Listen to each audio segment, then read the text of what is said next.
Ако суть такі спонукачі чи підбурювачі до міжконфесійної та міжнаціональної ворожнечі в Закарпатті? Конкретно не будемо називати фамілії, але я вже згадав, це, на думку нашу, позаштатні кореспонденти, під видом кореспондентів, під видом бродячих націоналістів на вулиці, в масках.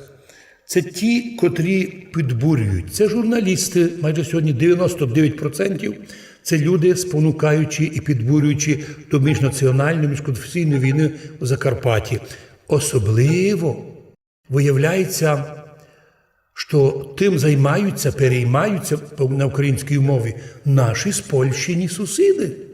В їх числі не лише окремі неукрикули, а й Львівський регіональний інститут державного управління, Національної академії державного управління при президентові України, науково-дослідний інститут політичної регіоналістики Ужгородського університету і другі подібні українські інститути, що нещадно пожирають сотні мільйонів гривень, які зі Львова мусять знайти ворогів у Закарпатті. Інакше такі інститути будуть закривати, а гроші у них хороші. Зарплати у них і пенсії у десятки разів більше, ніж у простих бідних громадян. За Львів бесіду ніхто не веде, нігде.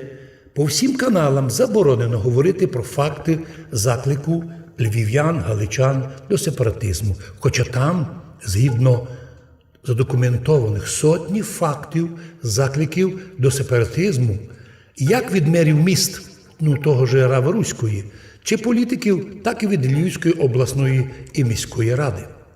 Як пише в цій книзі Маркіян Токар, неадекватного лобіювання деякими органами державної влади та органами місцевого самоврядування, передусім окремими їх представниками, своїх приватних інтересів, як правило, це відбувається шляхом формалізованого пошуку партнерів, непублічне проведення конкурсу та недемократичних процедур відбору громадських організацій, прихований зговір між суб'єктами сервісно-орієнтованої діяльності, лобіювання інтересів представників організацій тощо. Кінець цитати, сторінка 256 згаданої книги професора Мар'ян Токаря.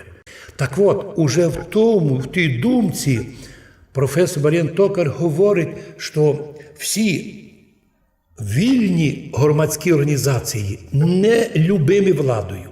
Вони відкидаються як загрозливі, як всякі там, навіть в тих виступах згадується, що в Закарпатті самі приховані це єврейські організації і русинські.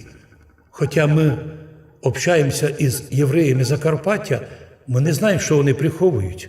Як і вони з нами, ми не приховуємо нічого. Це наша держава, і ми також терпимо безглузді рішення Верховної Ради, і що ми дивимося, що в тупіках економічних знаходимося, але ми свою державу любимо.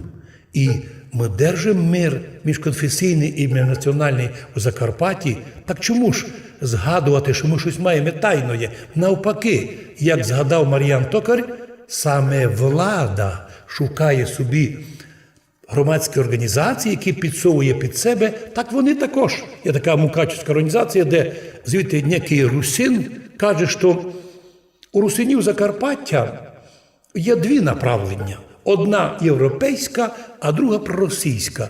І от одній з тих книжок згадується, що Дмитрій Сідор, русин, тягне в проросійське направлення, а от другий у проєвропейський. Хоча це фейк. Та настільки неуки українські наші критики, що ніколи в Закарпатті не було ні проросійського, ні проєвропейського. У нас було русинське движення тільки одно – проукраїнське. І визнання в складі України наших прав і свобод. Чуєте, шановні неуки? Я звертаюся до тих інститутів. Чому, кстати, Львівському інституту лізти в Закарпаття та провокувати провокувати у нас тут такі конфлікти. Не знаю чому. Але пора покласти і сусідів на місто. Хай би дивилися на свої проблеми.